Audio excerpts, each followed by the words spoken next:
He was one of the richest men in Rome, advisor to emperors, owner of vast fortunes, and yet, the greatest preacher of simplicity and detachment. His name was Seneca. If you seek wealth, he has a lesson for you.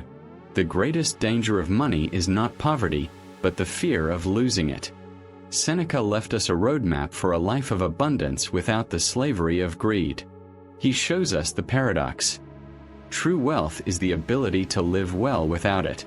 This is the path of the hidden meaning to master money before it masters you. Most people define poverty as a lack of money. Seneca had a more precise definition. Poverty is not having little, it is wanting more. The man who is never satisfied is the true pauper, no matter how much he accumulates. He observed the rich of Rome, obsessed with new palaces, new slaves, new pleasures. And deep down, they were more miserable than the poor because their happiness was always deferred to the next acquisition. Insatiable desire is the true chain that binds us. It's the mindset of, "I'll be happy when I have," that steals your present. Why is money so dangerous? Seneca tells us it's not the problem. The problem is the anxiety that comes with possession. When you accumulate too much, you become a slave to the fear of loss. Your mind spends more energy protecting what you have than living with what you enjoy.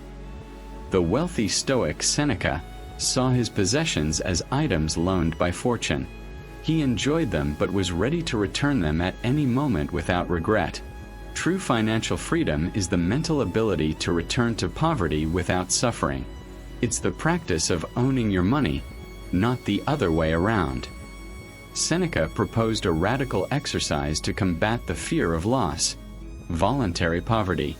He advised, set aside a certain number of days during which you will be content with the simplest food and the roughest clothing.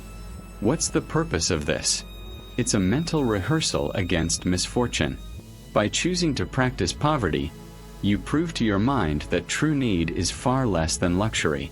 You discover that the fear of the worst is, in fact, much more painful than the worst itself. If you get used to living with little, you become immune to financial catastrophe. You build a reserve of peace, not just of money. That is true Stoic wealth. Seneca didn't condemn wealth. He saw it as a tool, a preferred indifferent.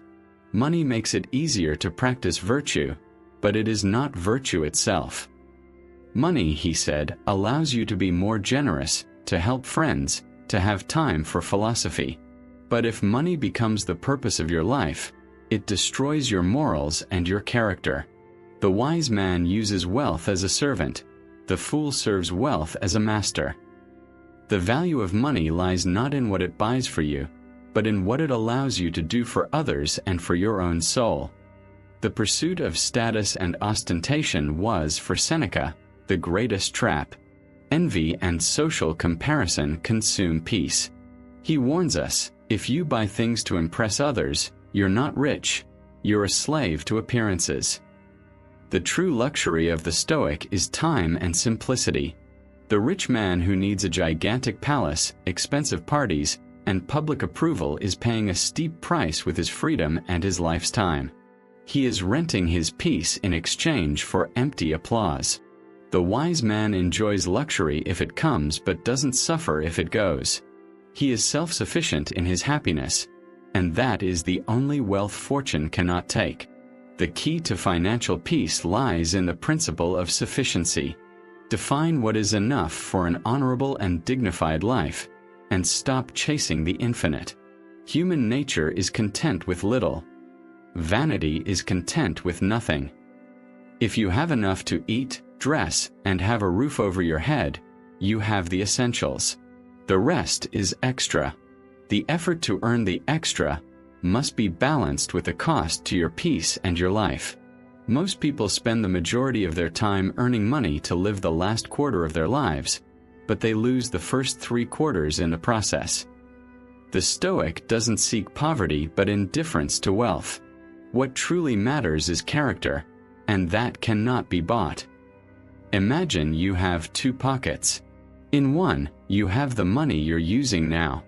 In the other, you have the ability to rebuild. The Stoics' focus is not on the money that can be lost, but on the skill and character that cannot be lost.